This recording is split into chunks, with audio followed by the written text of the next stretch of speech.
असते नगरपालिकेचं, ते खोटं बोलतात. खोटं बोलतात. शाळा यायच्या अगोदरच जेसीपी सगळं बुलडोझर नदी स्वच्छ करतात. स्वच्छ करतात. हा, रोगराई पसरती पाणी नमस्कार, आज आपण पोहोचलो आहोत फलटण, ऐतिहासिक नगरी फलटण मध्ये. आणि ज्या फलटण मध्ये मोठ्या प्रमाणात नगर परिषदेची निवडणूक लागली, यामध्ये मोठ्या प्रमाणात अटीतटीचा सामना महायुतीमध्ये दिसून येत आहे. आपल्या बरोबर काही स्थानिक इथले व्यापारी वर्ग आहेत. काय वाटतं त्यांना फलटण विषयी, ते थेट त्यांच्याकडून झालाय की झालाय का विकास? काय वाटतं तुम्हाला, रस्ते पाहता किंवा इतर विकास या फलटणचा मूलभूत सोयी सुविधांचा झालाय का? काय वाटतंय एक व्यापारी म्हणून? व्यापारी म्हणून नाही, रामराजांनी बी केलाय विकास आणि आता रणजित दादांनी बी केलाय. सगळे रोडची याची काम चालूच आहे. त्यात चालूच आहे. हो. मावशी नमस्कार. काय तुम्ही नका बोलू, पण फलटणचा विकास तरी झाला का? काय वाटतंय? झालाय की विकास आता झाला विकास फलटणचा. फलटणचा विकास पाहता आपण आज संपूर्ण फलटण नगरीचा आढावा घेतोय. आणि या माध्यमातून आता आपण आलो आहोत फलटणच्या बस स्थानकावरती.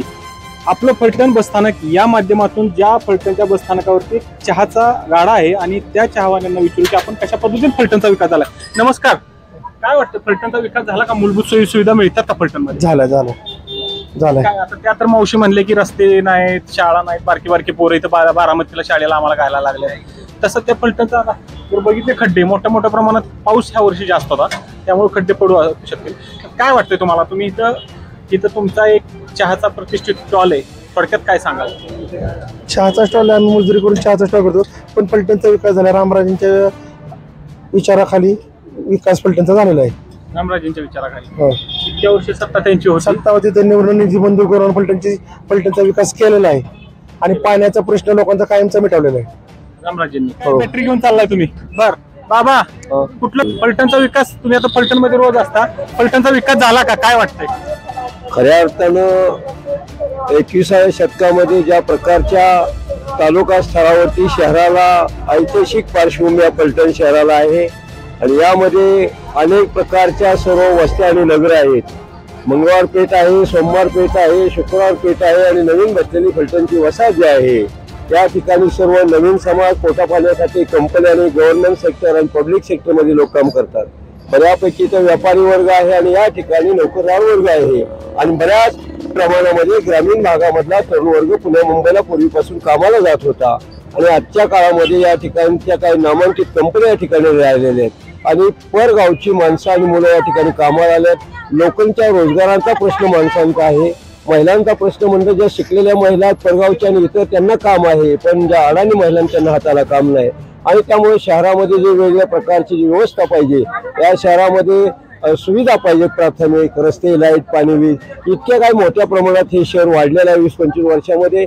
म्हणजे जाधववाडी विमानतळापासून ते नवीन रेल्वे आणि संपूर्ण कारखान्यापासून ते तामळापर्यंत हा संपूर्ण आणि जुनं फलटण आणि नवीन फलटण या ठिकाणी उभा राहिलेला आहे. तर खऱ्या अर्थानं फलटणचा विकास म्हणावा तितका झालेला नाही. त्याला कारण या ठिकाणचे अगोदरचे राज्यकर्ते होते. त्या राज्यकर्त्यांनी अनेक वेळा प्रयत्न केला, पण सर्व प्रकारचा त्यांचा विकास झालेला नाही. आणि म्हणून ही सत्ता असताना हे भारतीय जनता पार्टीचं या देशावरती राज्य आहे, आणि काँग्रेसचं आहे, आणि रिपब्लिकन पक्ष आणि इतर सर्व पक्ष जे आहेत, राष्ट्रवादी आहेत, शरद पवार साहेबांचा गट आहे. तुम्हाला म्हणायचं फलटणचा विकास झालेला नाही? म्हणावा तितका या फलटण शहराचा विकास झालेला नाही. आणि तो विकास जर व्हायचा असेल तर खऱ्या अर्थानं लोकांच्या सुविधा ज्या ठिकाणी चांगल्या प्रकारचे व्हायला पाहिजे, शैक्षणिक, सामाजिक, सांस्कृतिक आणि सर्व प्रकारच्या सुविधा मिळायला पाहिजेत, आणि स्वच्छतेच्या सुविधा मिळायला पाहिजेत. खरं तर बाणगंगेच्या कडेकडेने सर्व एअरपोर्ट वाढलेला, आणि या ठिकाणी मोठ्या प्रमाणात अनेक वेळा पावसाळ्यामध्ये रोग येतात. आणि या ठिकाणी इतका महत्त्वाचा विकास झाला नाही की 21व्या शतकामध्ये हे शहर जे आहे ते विकसित व्हायला पाहिजे. कारण हे प्राचीन शहर आणि आधुनिक काळामध्ये भारतरत्न डॉक्टर बाबासाहेब आंबेडकरांनी ज्या प्रकारे संपूर्ण शहर आणि संपूर्ण ग्रामीण भागाचा जो विकास सांगितलेला, तितक्या प्रमाणामध्ये या शहराचा विकास झालेला नाही, आणि पुढील काळामध्ये विकास व्हावा असं मला सुद्धा वाटतं. मावशी यांनी सांगितलं की फलटणचा विकास झाला, तुम्हाला काय वाटतं? झाला की आम्ही कर्मचारी शाळा यायच्या अगोदरच जेसीपी सगळं बुलडोझर नदी स्वच्छ करतात. स्वच्छ करतात. हा, रोगराई पसरती पाणी जर आम्ही नगरपालिकेत कर्मचारी. रस्ते बिस्ते बघितले, खड्डे बिड्डे आता पावसाने वाहून जातात. पावसाने